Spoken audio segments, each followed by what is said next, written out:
Hello and welcome everybody for another show of MEDtalkx being broadcasted live on Pendle Community Radio, WAS 103.1 FM. You can also tune in online and follow us on Facebook as well as YouTube. So please search MEDtalkx, that's MEDtalkx with an X, and you can interact with us, you can ask us questions, and we'll try to get those addressed. Over to you, Fahim, to do the introductions.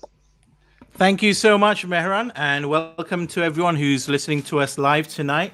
It's 21st of July, and it's just gone past 8 p.m.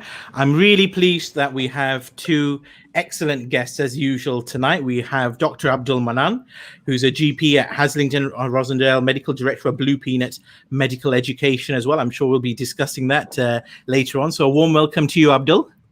Thank you. Pleasure's mine. Thank you for having me. Excellent. And also we have Councillor Ian Watkinson, who's a primary school teacher and part of the National Executive Union, and also a Borough Councillor in Lancashire in South Ribble Borough Council and Penritham Town Councillor. So a warm welcome to you, Ian, as well. Thanks very much. Thanks for asking me. Happy to be here.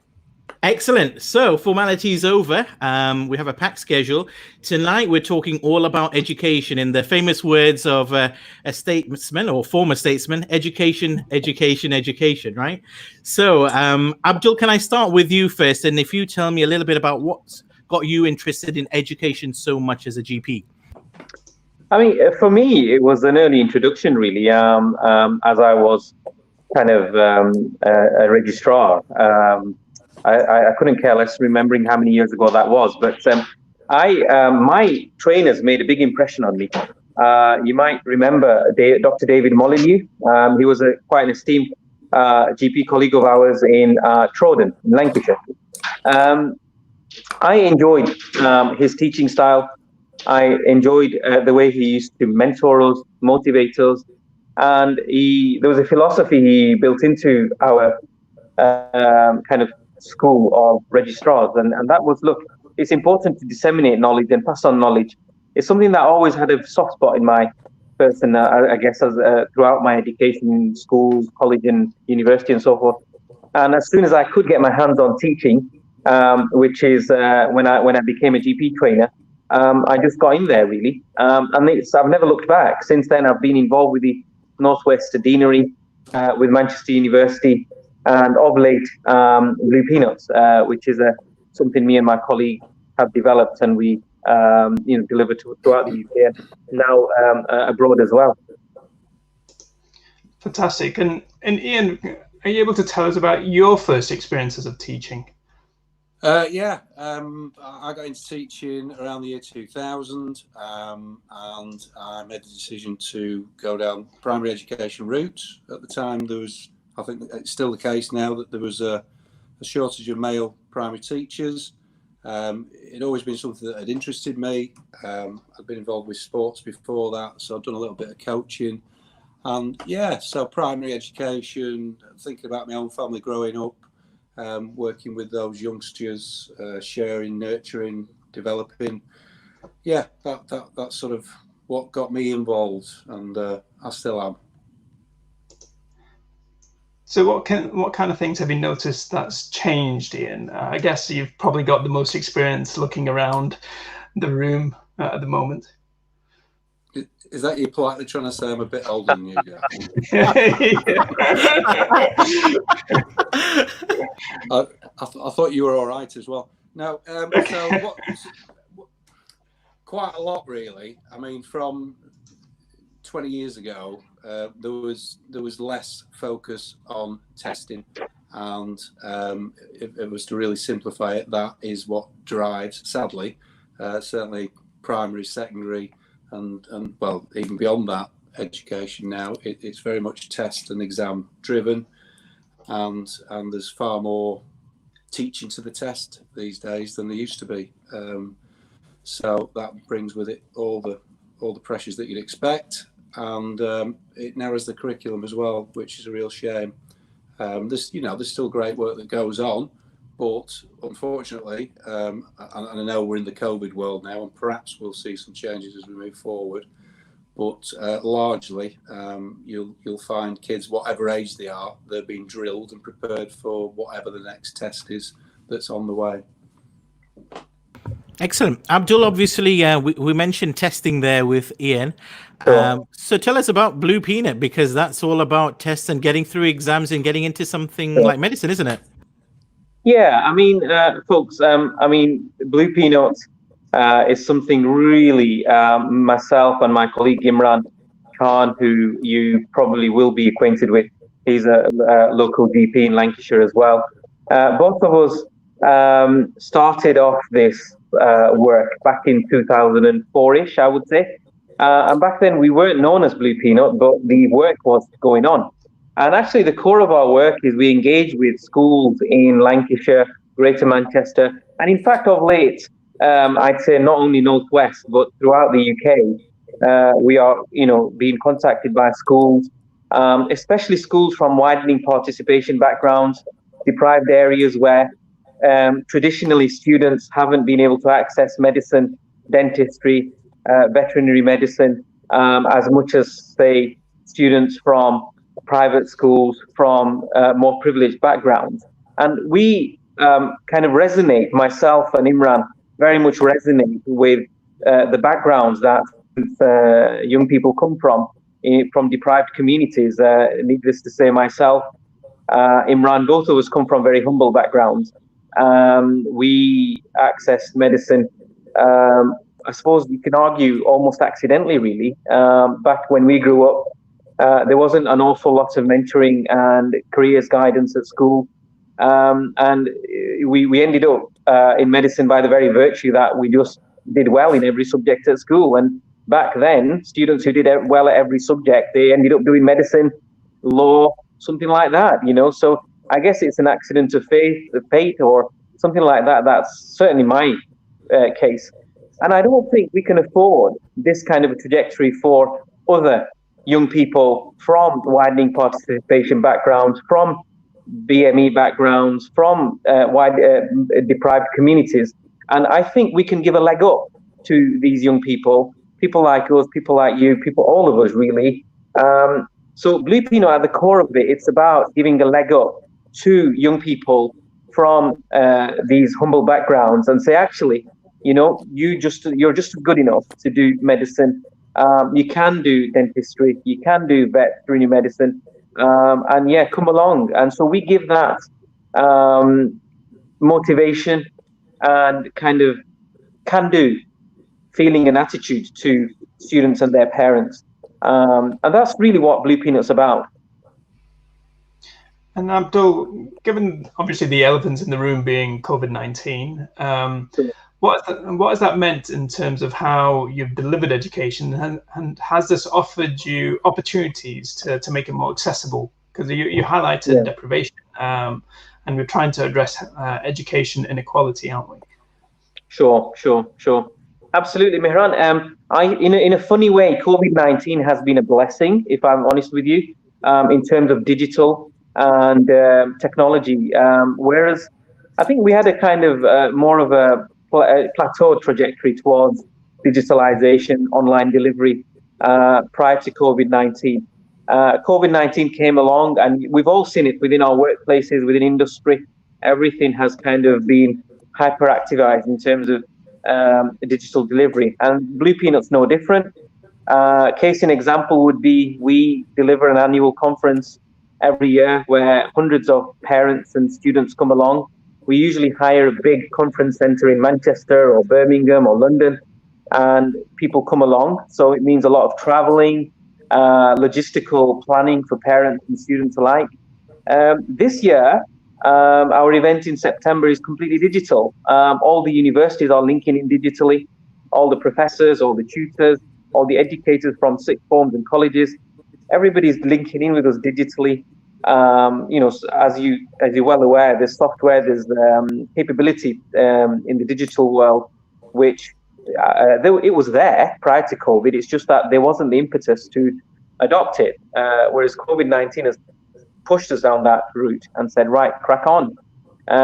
So in that sense, it's been a boon. All our courses that we delivered face-to-face, the mentoring, the coaching, the bespoke courses for colleges and schools, we're doing all of this digitally this year, and I think this is going to continue.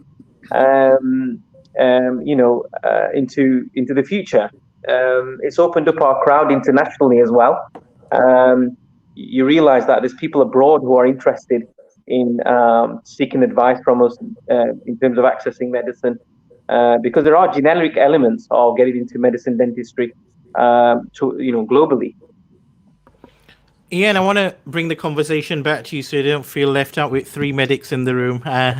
But actually, if we take it back to the primary school arena, and what's it been like for you? Do you see it as a blessing as well, the way Abdul's put it, or do you see it as differently? How has COVID impacted on teaching in terms of social distancing in the playground, policing that, and just generally day-to-day life for as a teacher looking after primary school children? Yeah, different, really challenging, and just to say, it sounds really exciting what you're doing, Abdul. If you opportunities for those that wouldn't get opportunities to access medicine, so that sounds fascinating.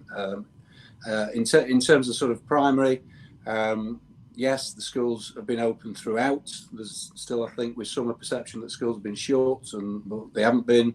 It's just been a different way of having to work. So key worker children and high risk and vulnerable groups have been catered for in schools, and the rest have been working from home. So schools have had different schools working different ways. So whether they're offering remote learning in some way to complement whatever home learning families are going to be able to help with themselves.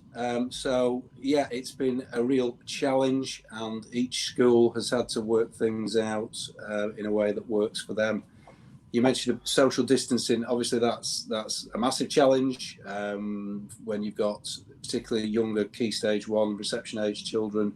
They don't grasp that as well as the older kids who can manage it, and sorting out a brand new way of working in a primary or a secondary environment is a real challenge.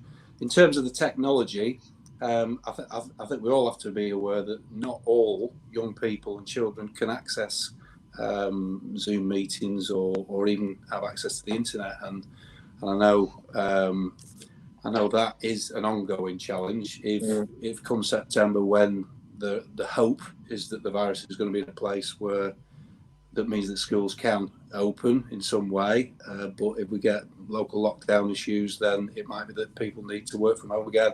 So it's important that we find a way for all children to be able to access remote learning somehow, and that means them all having access to the internet and laptops and the resources so that they don't miss out, because there are lots of kids and young people that have missed out during lockdown.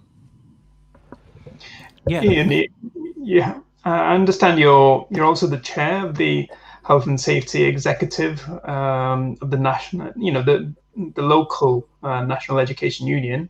What kind of conversations and what kind of issues do you feel need to be addressed? Because there's certain ways of restarting primary school as well as just education in general, isn't there? There's also a checklist that you guys have provided for schools to actually reflect and address what kind of provision that they do. What do you think the government need to focus more on? So lots of questions anyway. Yeah, it's you're absolutely right. So for my sins, I find myself as chair as the National Health and Safety Group for the NEU, the National Education Union, and obviously involved health and safety locally as well. So sharp focus for the last 4 months.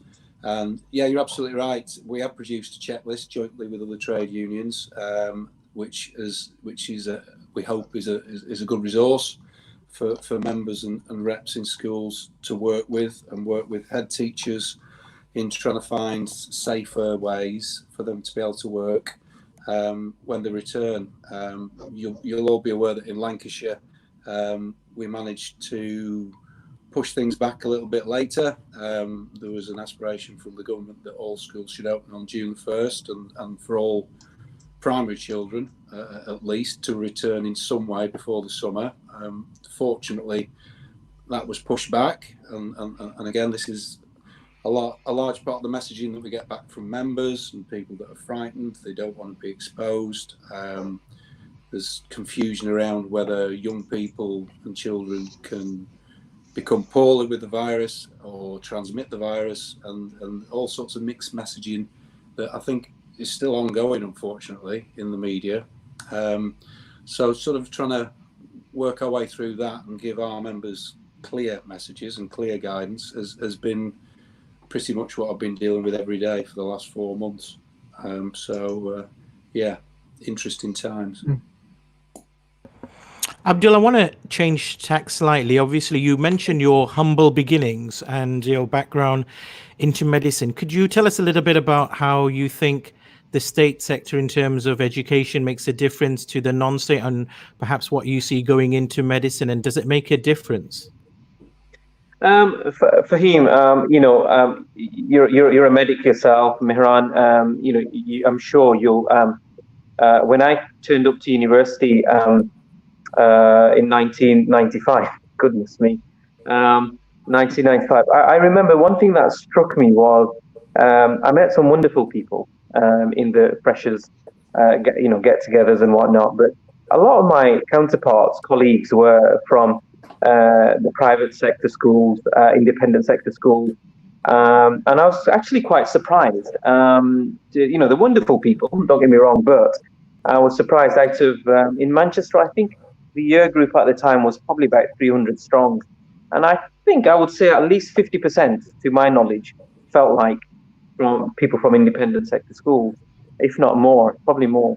And that's something that struck me. I'm not saying there's anything wrong with that, but what I do feel is that if you look at the statistics, the larger number of cohorts that attend state sector schools, you have to question why is there that difference?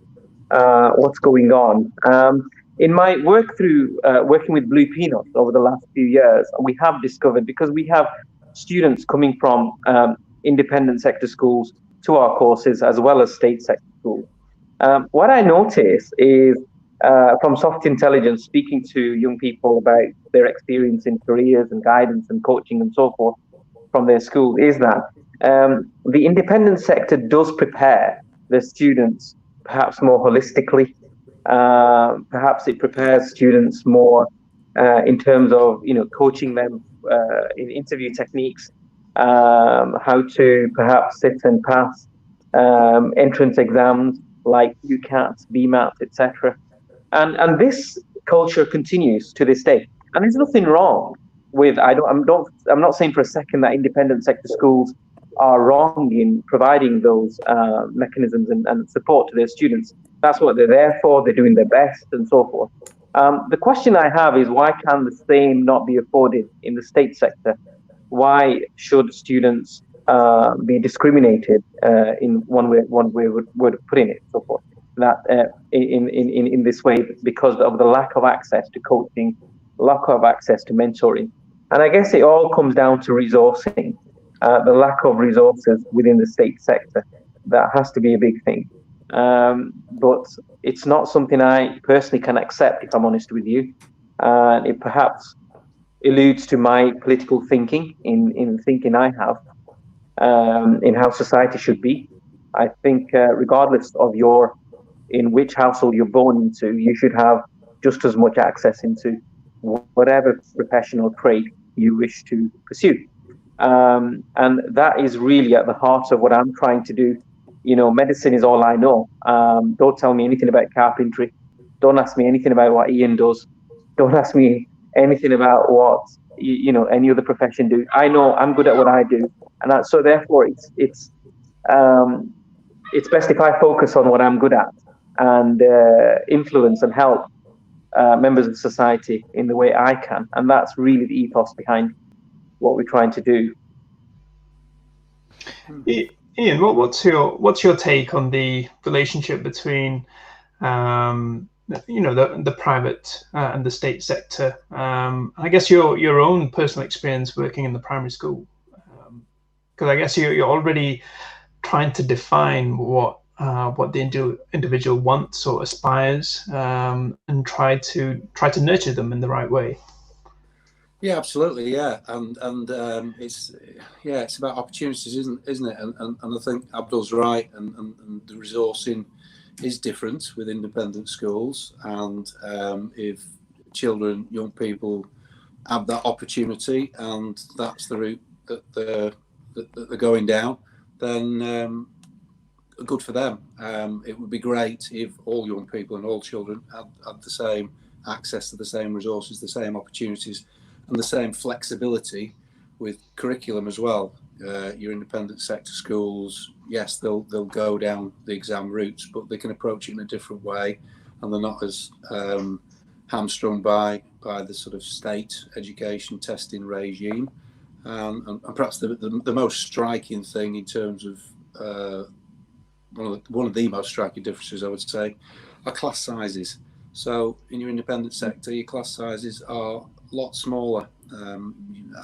You might get class sizes 12, 15, even less, whereas in the state sector, at every level in this country, we have the biggest primary size classes in Europe, like similar in secondary. So, 30 kids or more in a classroom it brings its own challenges, and I don't need to explain to you guys the difference between having a class of 30 and a class of 15 or less. So those sorts of differences, it would be wonderful if and maybe the COVID world that we're in presents an opportunity. And this would be a huge leap politically, but where social distancing, you guys know far better than me, should be a thing that's going on in education, although it appears to have been abandoned, or it looks like that's going to be the case in September, then finding some more spaces for children and young people to access learning, be it museums that aren't open, or village halls, or other spaces that aren't being used, or possibly new builds within the school grounds themselves, then you might have the opportunity to stick to those smaller classrooms. And I do wonder what the education benefits might be if smaller class groups would be the way forward for everybody. Sure. Abdul, in terms of, obviously, you mentioned about education and the opportunities different people get. Just playing devil's advocate, I really obviously admire everything you do. But isn't there maybe a lot of emphasis in medicine for certain demographics in the UK and certain backgrounds? And perhaps part of the thing that society is trying to do is try and get flourishing in all different careers. What do you think of actually trying to get educated in all the different varieties, getting good journalists, media, doctors, engineers, the whole lot, and not just the usual traditional subjects or law, medicine, accountancy type of funneling? Sure. No, I've had this question asked of me. Imran has come across this question before, and Blue Peanuts as a whole has been held to this question a number of times. And the answer I give is this, Fahim, is that, look, today, tomorrow, we're always going to need doctors in our society. We're always going to need vets. We're always going to need dentists. Just like we will need lawyers, just like we will need bus drivers, just like we will need engineers, etc., etc., etc. Now, the way I look at it is I can only do so much. Imran can only do so much. If we set up an organization that tries to achieve too much, everything and anything, the reality is you're going to be thin on the ground. You're going to be ill-equipped because you don't necessarily have the skill set to perhaps guide and mentor, say, accountants. I'd rather leave that to colleagues who are in the accountancy trade to come and provide, almost like a guild. I'm not sure if you're familiar with the concept of guilds. The idea is that once you become a professional, you have an apprenticeship model, you kind of have mentoring models, coaching models, where you then help the younger ones to come up the ladder. Now, if we had that model, and dare I say, like what Blue Peanut does, if you had the equivalent of Blue Peanut within the sector of teaching, within the sector of marketing, accountancy, and other professions, then what you'd find is our younger people, from a young age, I think they would be better informed about careers. I do not believe that it is solely the responsibility of schools and colleges to do that. I think society has a duty of care. Parents have a duty of care towards this as well. We can't lump everything on our educational institutions. We all have to, as a society, as a community, guide our younger people. And whilst I am providing guidance to young people into medicine, dentistry, and so forth, equally, I would impress on colleagues in other professions, you do the same. You provide a mode and guidance for young people in a similar way. And that way, you'll find that younger generations will flourish into whatever profession they choose. Does that make sense? Yes, Yeah, yes, no, absolutely, it does. I guess we're all, as you said, Abdul and Ian, we're all trying to do what bit we can, and obviously part of that is having this conversation and raising awareness. There's an issue of obviously supporting students and those that are interested. There's also the other issue about actually supporting parents, broadening their horizon, getting them involved in education. I've got first-hand experience because my 5-year-old, he's been at home since lockdown, so that's been a very interesting. It's been an eye-opening experience, and I appreciate what Ian and all his colleagues do on another level than what I did before anyway. But one of the things is about tweaking educational policy. The other thing is about actually, do we need to address social policy? And how can institutions such as the National Education Union try to influence that? So I'll go to you, Ian, whether you've got any views on that. Yeah, it's about, I suppose it's about opportunity, accessing education being accessible for all. And it almost goes back to the conversation we had before about independent sector and private sector and state sector. I think opening up pathways, as Abdul was saying, into different areas, making it, ensuring that kids really believe and can see that there are tangible routes for everybody to follow, whatever they might be interested in, whether it's medicine or the law, or whether it's sport, or whether it's journalism, or whether it's politics, whatever it is. I think it would be wonderful for there to be something of a cultural shift and a change in the way that we do pitch education. And yeah, there's got to be some sort of measuring along the way, but not the sort of intense testing factory stuff that's going on at the moment.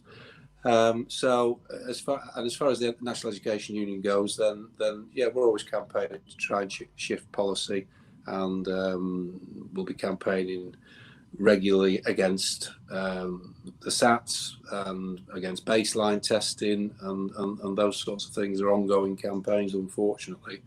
As far as, whilst we've been in lockdown, and this might have been something that you could have accessed yourself, Mannan, then we have made put a big focus on providing resources for parents as well to be able to access, so that they've got things that they can dip in and out of at home, if you 5-year-old all the way up to secondary school. So there's good stuff there as well.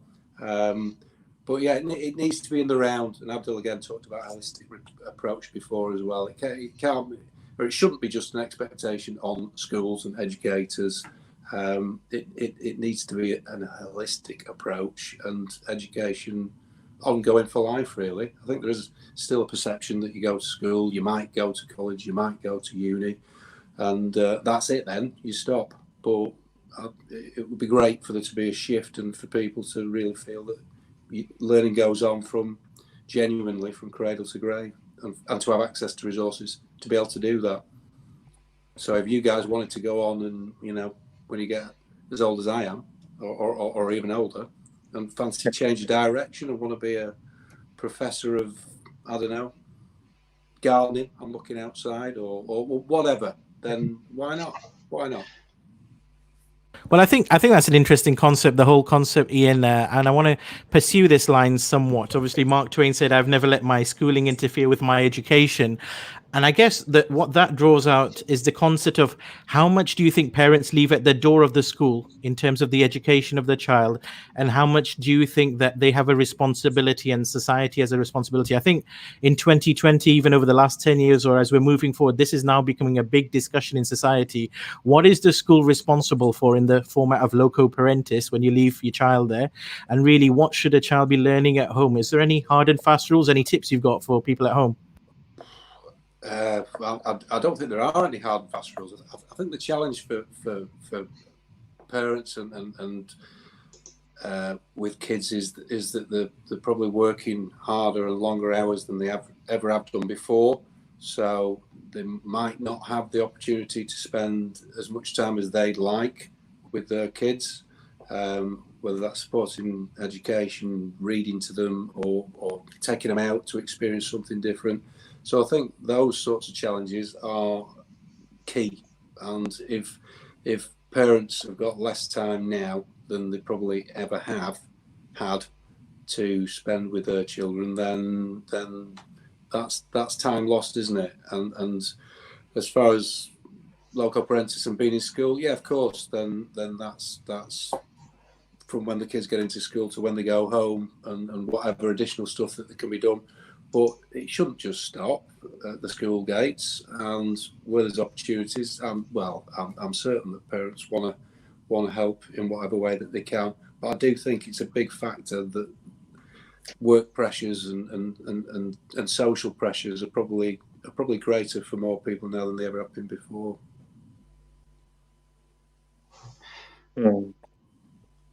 Abdul, just coming back to, in terms of how prepared we were, obviously the lockdown has given us opportunities.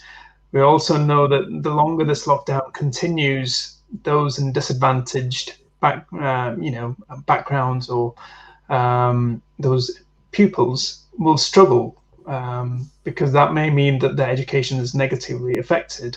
I know there have been some programs in various parts of the country where they're supported with technical equipment, etc. What do we need to be pushing the government to try to do? Because I guess it's tried to support many different public bodies through this lockdown. It's obviously education. One of the things is actually let's bring them all back, but it's all obviously has to be done in a safe manner, isn't it? Sure. Miran, I mean, I'm not sure if I'm the right person to answer this question, though. If it's okay, I can certainly give it a good, decent stab. And the angle I'd like to pursue is that one of a parent and how we have been managing the current situation. We have 4 children.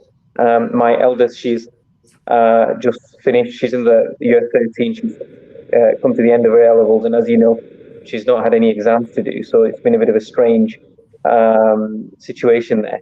I have a daughter who's in year 12. I've got another daughter, she's in year 7. And then my little boy, he is in year 3. Well, he'll be going to year 4. So we've had the whole spectrum of challenge, really, in our family. You're right to say that there is something about access to technology, so internet, connecting with schools and so forth, as Ian was mentioning earlier on. This is certainly something that, as a nation, our government can pursue and look into a bit more compared to other developed nations in the G20. I believe we don't fare very well in terms of access to internet and digital capacity within households, especially in the lower socioeconomic categories. And this is something that I think is unacceptable in the modern era that we find ourselves in, and if we're going to be the so-called 5th largest economy in the world. So yes, it is a criticism of the system at large. There's also another criticism which I would lay at the steps of schools. I think for schools, just like Blue Peanuts, and as you guys would confirm, within medicine, we've had to face this challenge, and there's been a massive revolution from a digital perspective within healthcare delivery. In a similar way, there needs to be a digital revolution within education in terms of, do we really need all the kids in a classroom every day, 5 days a week, or can digital delivery be achieved And I know the impacts on, this child, if they're remote, if they're away at home, then who's looking after them? So there's all those questions that need to be brought in. It kind of also links into what Ian was alluding to earlier on, which is the fact that as a society, we as parents, we need to ask ourselves, just how much do we work? Can we manage with one parent's working or the other one not working, or job sharing, or cutting down on hours, etc. It might mean we have to live more humble. It might mean we don't drive the car that we would like to drive. It might mean we have to live in a smaller house. But what it does do is it gives you and me the affordability of time, which we can spend with our children. And that's a conscious decision which we made in our family, in my family, when it was a decision between me and my wife, both of us working. She's a teacher by profession, and I'm a medic, as you know. Financially, it ended up me taking on the responsibility of working and earning money rather than both of us doing it. That was a conscious decision we took as a couple. And it kind of brings you back to how we face the current situation, which is me becoming actually more busier during COVID-19. We had my wife available at home, who can then spend time with the children and afford the kind of replacement of school and the social institution that it provides. Linking back to the digital argument, we've actually consciously, actively decided to minimize the digital access in our home that children have. So they have an allowance on a daily basis, which is between an hour and an hour and a half on their tabs, laptops, etc. And instead, we decided to deliver education in a different way. And that is going out more, doing things with them more, playing games with them more, board games. You can actually learn a lot from a game of Scrabble in learning English, grammar, and words, etc., than a lesson on Bite Size. I'm not saying there's anything wrong with BBC Bite Size. It's a fantastic resource out there. But actually, you can teach your children plenty about English through a game of Scrabble. You can teach them a lot about finance and money through a game of Monopoly. And actually, physics and angles, etc., can be taught very well using the carom board. And believe me, we played a lot of carom board in our house in the last few weeks. So actually, you find children learn a lot. And I'm a big believer that actually letting them play and experiment, feel, see, do, and they will actually learn a heck of a lot than just sitting them in a classroom. We've had bumper crop in our garden. We've converted a lot of our, the kind of bush areas into growing areas, really. So we've been growing carrots, we've been growing all sorts. So my little boy's a botany expert, I'll have you know. So I think they've gained a lot. And if anything, I think they'll be far more enriched from the last 3-4 months than otherwise. And I'm not saying anything against schools. I sincerely believe our schools are under-resourced, and to expect a teacher to look after 30-odd kids all day and to provide everything is unfair. And we need to play a part in this and support our schools. Excellent. I think that brings us nicely, Ian. I'm going to be asking the tougher questions now, hopefully. I thought they were the hard ones. Oh, no, we were warming up. No, but I think one thing, we talked about the elephant in the room with COVID, but there's actually another elephant in the room relating to primary school. And that's this, I don't know if you're aware of this, Stephen Mintz in his book, The Prime of Life, he says by almost every measure, kids are better off today. Crime rates are down, smoking is down, grades are up, graduation rates are up. Almost every measure you can count. But the irony is depression is high in children, stress is high in children, interrelationships are having problematic at a young age, and suicide has gone up. This is undeniable, and in terms of those things. So in some ways, in the things you can count, the kids are doing better, but they're doing a lot worse off in the ways that truly matter. What do you have to say about that, Ian? Yeah, it's a really worrying trend, and it's I'm very aware of it. It's an area that's I'm involved with in terms of my health and safety work. Mental health issues with young people and children are, you've already said, the worst than they've ever been before. Equally, the worst than they've ever been before with teachers and education workers as well. And I know I've talked about this already, but we are one of the most, or our children are one of the most, I think there's one other country, the most tested, over-tested, I'm going to say, children in the world. And there are huge pressures and expectations put on children to perform, to work towards passing tests from a really young age. And I don't think it's not hard to see where there's a parallel between that and the mental health issues that there are around. I mean, obviously there's external factors as well. Young people and children have got access to everything, because if they've got a phone and they can get on the internet, and they do, then they've got access to the sort of things that we might, well, I'm not sure how old you guys are, I'm just trying to weigh that up, but anyway, certainly not the things that I had access to when phone boxes were the thing, but it's yeah, and that brings huge pressures as well. So you'll be aware of sort of online bullying and things like that. That it's sadly it's a lot easier for those things to happen online with these different groups that youngsters are involved with. But in terms of the actual pressure from the system that's put on them, it is around testing, and sadly, we all as parents can get drawn into this as well. It can be all about, well, let's see if you're going to get, if you're going to get an A, a B, or C, or whatever it is, rather than developing the young person as a holistic, rounded person with an interest in their skills being channeled down a path that suits them. I'm talking about real broad social issues here, but the testing regime is definitely a factor. I'm not sure whether it's South Korea or North Korea that draws parallels with us in terms of levels of mental health and suicide, but it's very similar, and they're very similar in terms of the amount of testing that they do of young people. I don't think we can ignore it. I think it's fair to assume it's probably South Korea as opposed to North. But probably South. You wouldn't know what's going on in North Korea, would you? No, exactly.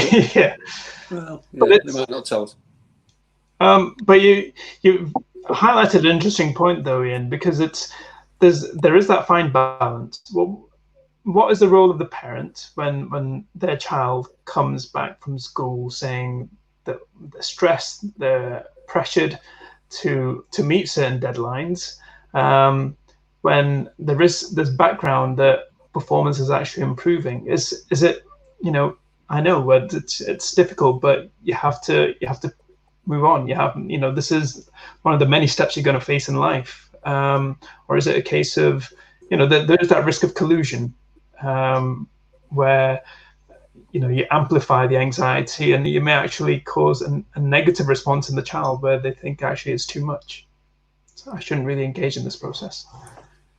Yeah, it's really difficult, isn't it? And if I was to talk to my mum about it, and I'll mention her today because she's 80 today, believe it or not, my mum. So, and she would say, "Oh well, we had to do it. We had to do all those tests as well."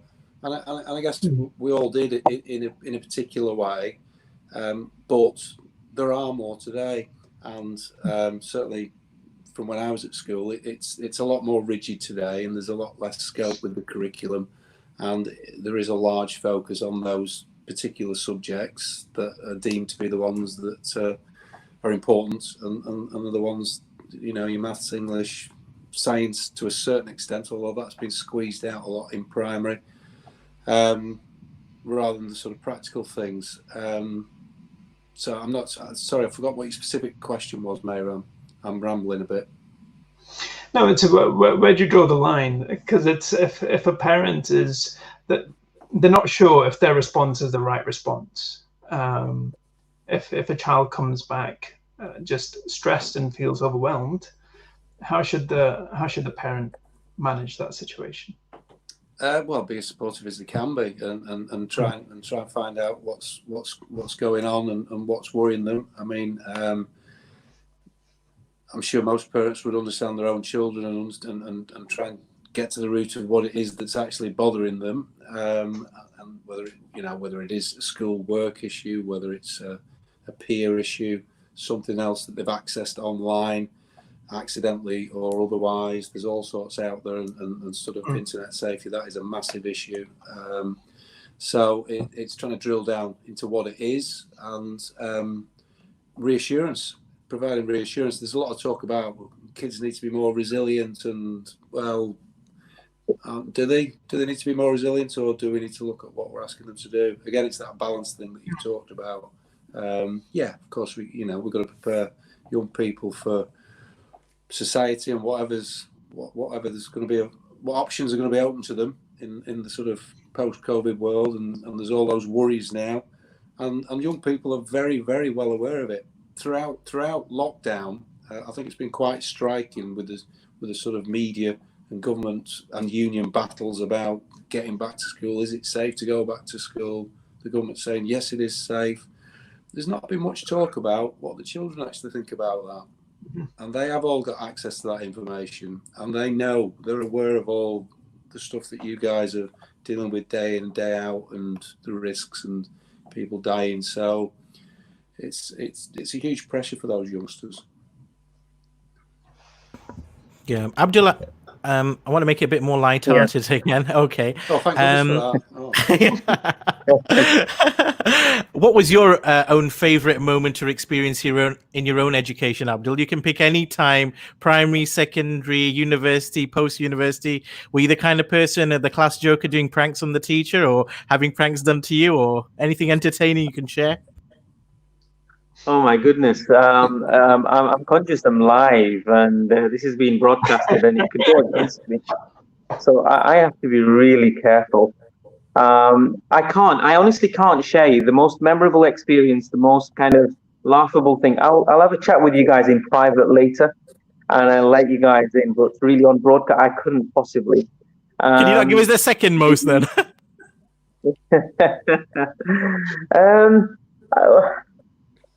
I don't know. I mean, the things I remember, and I think the teachers I remember the most, the experiences I remember the most, and I had some wonderful, wonderful teachers who I can't thank enough. Some of them are around, some of them aren't around anymore. The teachers I tend to remember most are people who were friends. I remember, I mean, I don't know if it's the same anymore. Ian could perhaps, enlighten us more about that. But with the amount of testing and the bureaucracy that teachers have to manage, I'm not sure if they've got the time to do this anymore. But what I'm trying to say is, when I was at school, teachers were more like mentors. They used to talk to you. They used to have a laugh with you. I remember Mr. Edwards very fondly. He was our head of, woodwork. We used to call it woodwork back then. I've always been very hands-on, very nimble with doing things, arts and everything. So really, I do wonder why I ended up in medicine. And he was the most amazing teacher, really. The chats we used to have, and the lessons he would give us about life in general, about balance and not losing yourself, and being honest, and being altruistic and things. He was like a big brother almost, or because we could relate to him. He was a young teacher at the time. I think he's still teaching at the same school. I remember that, and he made a massive impact on certainly my life. And I could probably say some of his lessons I pretty much take on today and try to live them through Blue Peanut. But no, I will not share my embarrassing moments with you guys right now. Off air, we'll have a chat. Off air. Maybe Mehran, can you share anything, Mehran? Let's go around the table. Oh, it's just, I still remember, I think it was probably one of my first teaching sessions I did, and it was in some summer school numerous years ago. And it was one of those very didactic sessions, and I wasn't really looking forward to it, where, the slide was just full of information. I just had to, anyone could have just done it. I was just the filler for that session. But it's just, I just really needed the toilet. It's just, and I just started the I couldn't leave. It was like 45 minutes. So I just started walking. That was the only thing I could do. So I just started walking. And then I just found that I was able to engage the audience a lot more. And then I think I've just never stopped walking ever since. So so I think it just taught me just, there's different ways of interaction. And even though you're given this information, it's up to you how colorful you want to make it. So but it's interesting. I think I realized Abdul actually went to the same secondary school as me. So I don't know if you probably were taught by Mr. Fuller. Oh my goodness, yes, biology. Yeah. You went to the RGS? Yeah. Oh, wow. I went to it. So I didn't know that. We do our research before the show, Abdul. Oh my goodness, I didn't realize. So obviously we didn't meet. We didn't cross paths. I think as you left, I started. So the legacy continued. But here's one of those where Abdul was talking about actually having a relationship. He was the person I sat next to. I won't name him, but me and him were quite different, but we just had a laugh. But he knew that we both brought something different to that relationship when you sit next to them.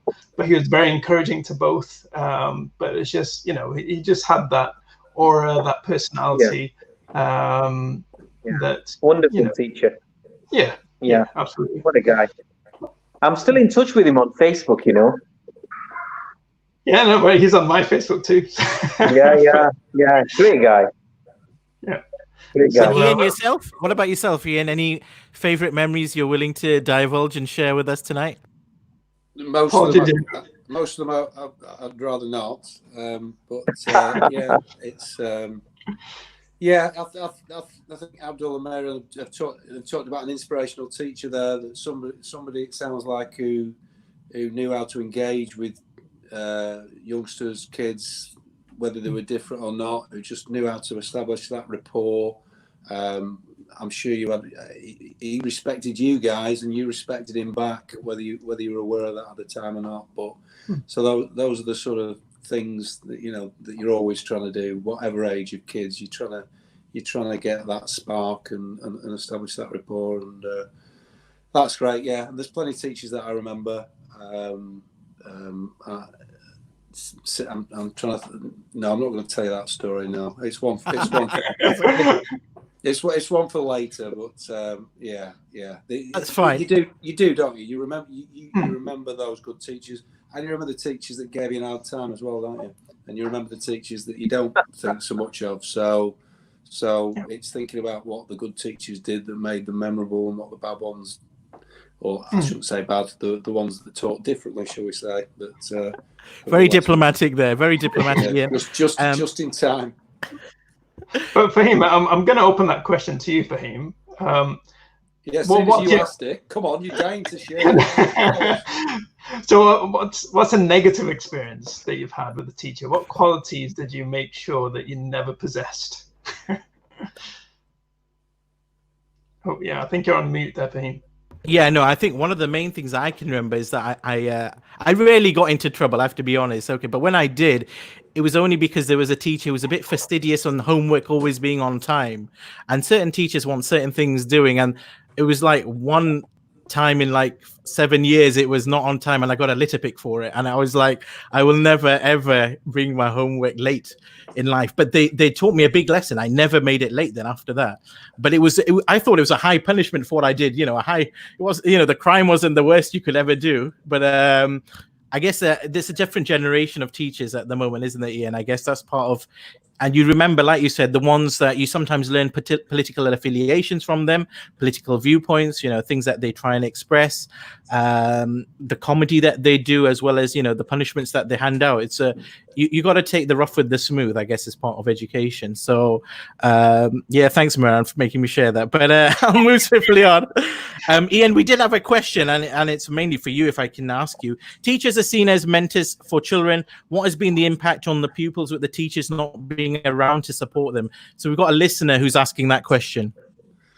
Yeah, really difficult. And yeah, we just talked about teachers and having that rapport. And obviously, if children can't be in school, then you're not going to be able to have that rapport and use that to help people access education. Lots of schools have been doing remote access, so it might be that you can do a Zoom of some sort, or Teams, or whatever it is that you're using, phoning pupils, that sort of stuff's been going on. But yeah, it's hard to substitute for that face-to-face contact. But going back to something that Abdul said earlier, then we are going to have to look at different ways as we move forward. And why should it be the case that teaching moving forward is 5 days a week and 6 hours, 6.5, 7 hours a day? Perhaps the scope to look at different ways of accessing teaching and embracing that remote learning and using the internet, assuming that everyone's got the access and the opportunity for it. But I'm not sure I'm not sure I fully answered the listener's point there. But it's important, isn't it? It's important, and it's important for us as educators as well, all of us, and for you guys as GPs to have that personal, face-to-face human contact. It's important, isn't it? And it does make a difference, even if we have to strike a balance somehow moving forward. Ian, and I just want to follow up with another question. There's just been in the news today about pay rise to public sector, teachers obviously being supported with a pay rise. What's the immediate, and then what's the delayed response? Because it could potentially be on two different levels. Well, I'm guessing it's probably going to be a similar response to GPs and what the BMA is saying, and that, yeah, of course it's welcome, any sort of a pay rise, but people will always make reference to 10 years of not pay rises. So it's looking at it in that way. And I had so many messages from people. It's obviously, it was all over the news this morning. There was some sort of a discussion on Sky News where, I don't know who'd said this, but somebody commented and saying, well, why should teachers get a pay rise when they've been at home all the time throughout this crisis? So that sort of media spin and messaging isn't helpful. And I'm not saying at all that that's the case. I think most people understand that everybody's been working throughout in a different way. But if it's whatever they're suggesting, up to 3.5%, I don't think it's going to be new money. I think it'll be coming from somewhere else. And, robbing Peter to pay Paul. But all public sector workers should, it's astonishing. You guys should be, nurses, everybody working in the public sector who've been on the front line throughout and are going to have to stay on the front line for the foreseeable. They should be paid. They should be rewarded appropriately for it. And I'm not sure that public sector workers have been rewarded appropriately, either in terms of the pay or the pensions, since 2010. So I've tried not to be too political there. You did that well. So we're rapidly reaching the end of our time of an hour. We normally finish with 3 top tips every show. So I'm going to go to you, Abdul. Obviously, we've been talking about education all evening. And what sort of tips would you give away to the listener in terms of continuing perhaps their own education or the modern technological generation, what they should be doing? What 3 salient tips would you want them to remember from tonight? I'd say to our young listeners, so students, young people, if you think you don't have time, wait till you get to my age. The older you get in life, the time becomes a precious commodity. So what I'm saying is, you've got the time now, you've got the youth, you've got the energy around you. use it well, apply yourself, don't restrict your horizon, see it for what it is. The world is at your feet right now. Get out there, don't just stick to medicine, look into everything and anything. You'll be amazed at what you discover out there. That's what I would say to young people. Number two, I would say stay away from we spoke about technology a lot today, but I would suggest stay away from technology, limit it to a few hours in the week, and actually engage with nature, engage with the environment, engage with things out there, get involved with the community, do things, volunteering, help people out there. When you help the world helps you. That's number two. Number three is for the parents. For the parents, I would honestly say we need to rain check on ourselves and say, right, how are we engaging with our young people? How are we engaging with our children? And we really need to look at our children as our commodity, our wealth, and our inheritance.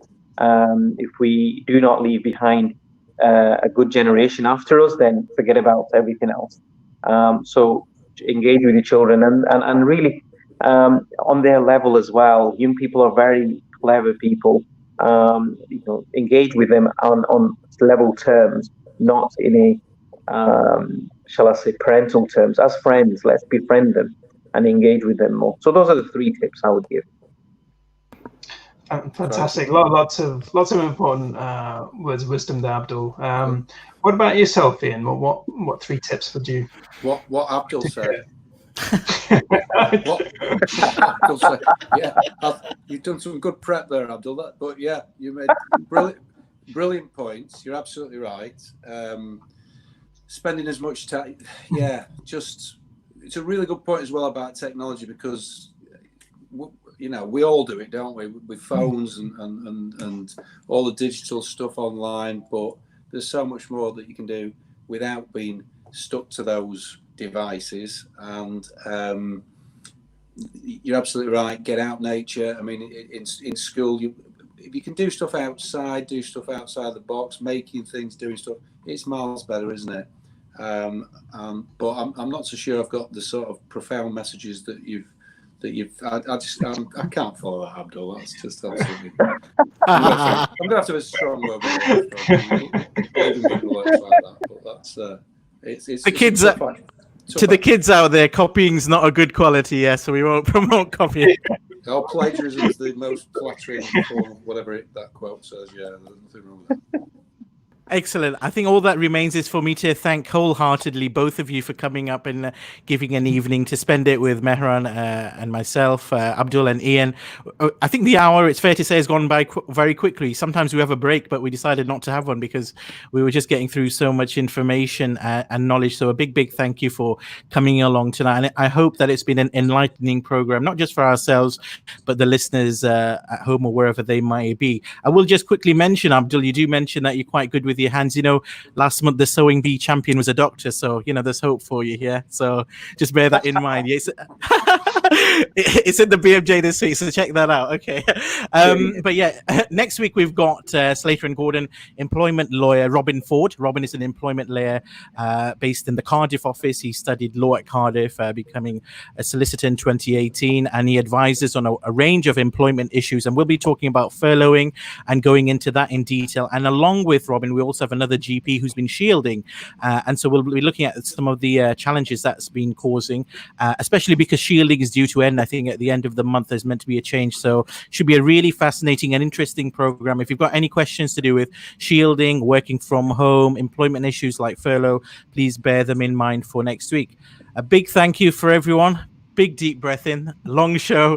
Mehran, thank you again. And a good evening to everyone. And I hope that we can see everyone and tune in on the 28th of July, next Tuesday, 8 to 9 p.m. A very good evening. Thank you so much. Thank you. Thank you. Take care.